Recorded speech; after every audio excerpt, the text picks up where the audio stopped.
Government ने 59 app Chinese app बंद कर दिए। अब प्रॉब्लम ये है कि 59 ऐप में काफ़ी सारे पॉपुलर थे, लेकिन एक जो सबसे पॉपुलर था वो था टिकटॉक। टिकटॉक एक यूट्यूब के जैसा ही, और शायद हो सकता था कि अगर ज़्यादा चलता तो टिकटॉक यूट्यूब से भी ज़्यादा पॉपुलर हो सकता था। अब ये बंद होने के बाद काफ़ी सारे लोगों की प्रतिक्रिया आ रही है, और काफ़ी सारे लोग जो टिकटॉक पे सक्सेसफुल थे, जिन्होंने काफ़ी मेहनत की थी, काफ़ी सारे वीडियोज़ थे जिनके 2-3 वीडियोज़ आते थे दिन में, उन सब लोगों को तकलीफ होगी, क्योंकि आपने अगर इस चीज़ के पीछे इतनी मेहनत की है, आपको अगर थोड़ा बहुत सक्सेस होने के चांसेस थे, और अगर ये चीज़ बंद हो जाए तो आपको तकलीफ तो होनी ही है। लेकिन इसके बाद चाइना की जो कंपनी थी, मतलब चाइना के जो गवर्नमेंट थी, मतलब वहाँ का जो लोकल न्यूज़पेपर ग्लोबल टाइम्स, उसने भी एक अहवाल निकाला कि चाइना को इस स्टेप की वजह से काफ़ी सारे नुकसान हुए हैं, और उनके रेवेन्यू में भी काफ़ी सारा प्रॉब्लम हुआ है।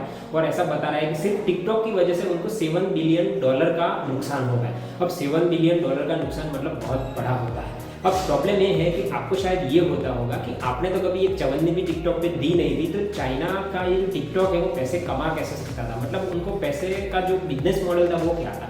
तो आज इस वीडियो में मैं आपको उसके बारे में बताने वाला हूँ कि ये जो कंपनियाँ होती है, मतलब ये जो फ्री एप्लीकेशन बनाती है, वो लोग पैसे कैसे कमाते हैं। अब आप सबसे पहले बात करेंगे हम टिकटॉक पे जब आप वीडियो देखते थे तो उसमें आपने देखा होगा शायद अक्सर एडवर्टाइजमेंट आती है, जैसे कि एग्जांपल के तौर पे MPL की एडवर्टाइजमेंट आती है, ठीक है।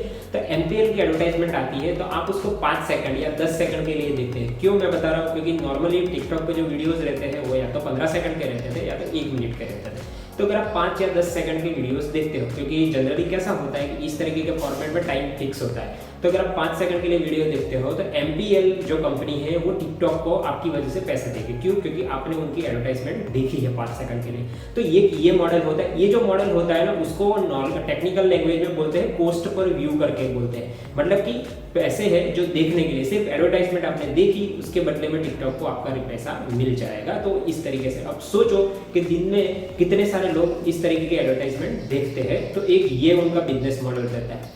दूसरा क्या होता है कि जैसे कि MPL की एडवर्टाइजमेंट चल रही है और आपने उस पर क्लिक किया।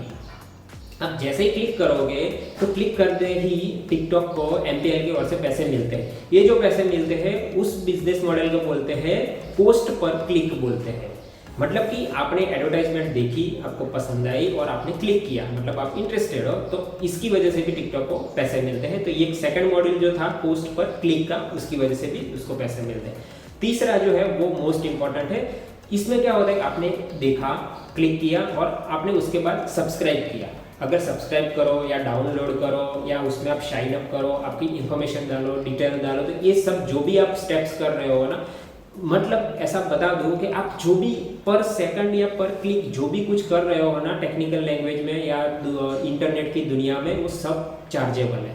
आपको ऐसा लगता है कि आप कुछ पे नहीं कर रहे, लेकिन आपके बिहाफ में काफ़ी सारे लोगों ने जो मेहनत करके रखी होती है एप्लीकेशन की, तो जो भी आप स्टेप लेगा, आप अगर इस तरीके का हाथ भी घुमाओगे ना तो भी उनको पता चलता है कि ये बंदे ने हाथ घुमाया। इस तरीके की वो सारे ट्रैकिंग रिकॉर्ड रखते हैं। तो ये एक सबसे इंपॉर्टेंट मॉड्यूल है। मतलब टिकटॉक किस तरीके से पैसे कमाता है, cost per view, cost per click, और तीसरा वाला था कॉस्ट पर एक्शन, मतलब आपने जो एक्शन लिया। अब इसमें डिटेल इन्फॉर्मेशन वगैरह रही तो उससे भी मिलता है। अब ये सारी कंपनियों की बिजनेस मॉडल है। ये सिर्फ टिकटॉक का नहीं है, जितनी भी आप फ्री एप्लीकेशन यूज़ कर रहे हो उन सब में यही काम होता है। इसीलिए आपने देखा होगा कि बड़ी बड़ी गेम्स वगैरह होते हैं, वो लोग क्यों इतनी मेहनत करके आपके लिए बनाते हैं, क्योंकि उनको आप जो भी टाइम स्पेंड करते हो, आप जितना ज़्यादा टाइम स्पेंड करोगे उतना ज़्यादा आपको रेवेन्यू उनको मिलेगा। तो ये इस तरीके से होता है। अब सबसे लास्ट इंपॉर्टेंट मॉडल कि जिसकी वजह से इंडियन गवर्नमेंट ने ये एप्लीकेशन बैन किया है। अब टिकटॉक पे ऐसा आरोप है कि वो हम लोगों की जो इन्फॉर्मेशन होती थी, मतलब जो पूरे वर्ल्ड वाइड जो भी यूजर थे उनकी इन्फॉर्मेशन चाइना की गवर्नमेंट के साथ शेयर करते थे, ऐसा आरोप लगा हुआ है। और दूसरा ये जो बॉर्डर पे तनाव है वो भी एक स्टेप हो सकता है। लेकिन ज़्यादातर इन्होंने हाईलाइट में यही बताया है कि ये जो एप्लीकेशंस है वो आपके डेटा शेयर करते हैं और इसकी वजह से उनको हटाने का ये निर्णय लिया गया है। अब एक दूसरा निर्णय ये भी है कि एक दूसरा कंपटीशन ये भी हो सकता है कि टिकटॉक का सीधा कंपटीशन होता है यूट्यूब से, क्योंकि यूट्यूब का भी यही काम है कि जितने ज़्यादा आप टाइम स्पेंड करोगे वैसे उसको मिल सकता है। तो एक ये भी है। अब सबसे इम्पोर्टेंट कि गवर्नमेंट ने ये बोला कि आपने हमारे डेटा जो थे लोगों के वो आपकी गवर्नमेंट के साथ शेयर करते हो और उसके बाद हमारे कंट्री की डिटेल वगैरह आप देखते हो, तो ये उनको पसंद नहीं था, इसलिए उन्होंने बंद करवाया है। तो टिकटॉक की जो मतलब कंपनी के जो मैनेजमेंट वगैरह है उन्होंने बोला है कि नहीं, हम लोगों ने ऐसा कुछ नहीं किया, हम पूरे प्रूफ के साथ आपको आएंगे। आने वाले समय में ये भी हो सकता है कि टिकटॉक वापस चालू हो भी जाए, श्योर नहीं है लेकिन हो सकता है। अब सबसे इंपॉर्टेंट है कि ये जो डेटा शेयर वाला है, आपको ये होता होगा कि डेटा शेयर से क्या फर्क पड़ता है, लेकिन एक आपको एग्जाम्पल बताओ।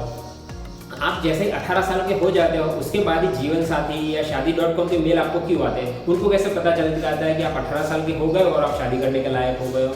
तो ये सब डिटेल उनको कहाँ से मिलती है? आप 25 साल के हो जाते हो, आपकी पढ़ाई वगैरह कंप्लीट हो जाती है, उसी के बाद ये मेडिक्लेम पॉलिसी वाले आपको कॉल क्यों करते हैं कि सर आपकी जॉब हो लग गई है, ऐसा ऐसा है, तो आप कितना पैसा कमा रहे हो? तो ये सब डेटा उनको कहाँ से मिलता है? हम लोग तो कभी गए नहीं थे। तो ये आपको हम सबके साथ होता है। आपके ईमेल एड्रेस पे भी आपने देखा होगा कि कुछ ईमेल्स ऐसे होते हैं जिसकी कभी आपने विजिट तक नहीं की होती, फिर भी उनको डिटेल कहाँ से मिल जाती है आप लोगों की? उनको नाम मिल जाता है, नंबर मिल जाता है, ईमेल मिल जाता है। तो ये सब जो डेटा होता है ना, ये क्या करती है, अब जब नई कंपनी शुरू कर रहा हो जैसे कि कोई एंटरटेनमेंट की, गेम की, तो मैं क्या करूँगा, इस तरीके की जो एप्लीकेशन चलाते हैं ना, उनके पास जाऊँगा और बोलूँगा कि भैया मुझे 10 साल से लेके 25 साल तक की एज वाले जितने भी लड़के और लड़कियों की डिटेल है वो आप मुझे शेयर कीजिए। क्यों? क्योंकि गेम खेलने वाले ज़्यादातर इंटरेस्टेड लोग कौन होते हैं? कॉलेज में पढ़ने वाले या स्कूल में पढ़ने वाले या 20 से 25 साल वाले। तो इस तरीके से वो डेटा लेंगे और उसके बाद आप लोगों को ईमेल फॉरवर्ड करेंगे। 1 लाख लोगों को ईमेल फॉरवर्ड करेंगे, उसमें से अगर 5000 लोग भी उनको मिल गए तो उनका पैसा निकल गया। तो इस तरीके से इन लोगों का बिजनेस मॉडल चलता है। तो ये फेसबुक वगैरह है। अब फेसबुक क्यों आपको जब अकाउंट बनाते हैं तो आपको पूछता है कि आप पहले कहाँ जॉब करते थे और आज कहाँ जॉब कर रहे हैं? फेसबुक को क्या लेना देना आप कहाँ से जॉब कर रहे हैं? क्योंकि उसके ऊपर से ही तो पता चलता है कि ये बंदे का ट्रैक रिकॉर्ड क्या है, बंदा क्या कर रहा है, किस तरीके का इंटरेस्ट है। फेसबुक क्यों आपको पूछता है कि आपको कौन सी मूवी पसंद है? कि फेसबुक को ये थोड़ी पसंद है कि आपको जानबूझ के सजेस्ट करेगा कि भैया आप ये मूवी देखो, आपकी चॉइस की। उसके पीछे भी उसका एक पैसा लगा हुआ होता है, क्योंकि उसके बाद ये लोग क्या करते हैं, डेटा शेयर करते हैं उसी लोगों की वजह से। बुक माई शो वगैरह जो वेबसाइट्स है वो आपको कैसे ईमेल भेजती है। तो ये सब एक बिजनेस मॉडल होता है और डेटा सबसे इंपॉर्टेंट आजकल इसीलिए मांग रहे हैं। कोई भी एप्लीकेशन आप यूज़ करो, सबसे पहले आपसे 2 चीज़ें मांगी जाएगी, आपका ईमेल एड्रेस, आपका मोबाइल नंबर और आपका नाम। ये 3 चीज़ें इंपॉर्टेंट है, क्योंकि इसी के ऊपर से वो लोग ट्रैक रिकॉर्ड निकालते हैं और इस तरीके से अलग अलग कस्टमर फाइंड करते हैं। तो इस तरीके से इनका बिजनेस मॉडल चलता है। आई होप आपको वीडियो काफ़ी इन्फॉर्मेटिव लगा होगा। वीडियो को प्लीज़ लाइक करिएगा, शेयर करिएगा। दूसरे वीडियो से बहुत जल्द मिलेंगे, तब तक के लिए टेक केयर।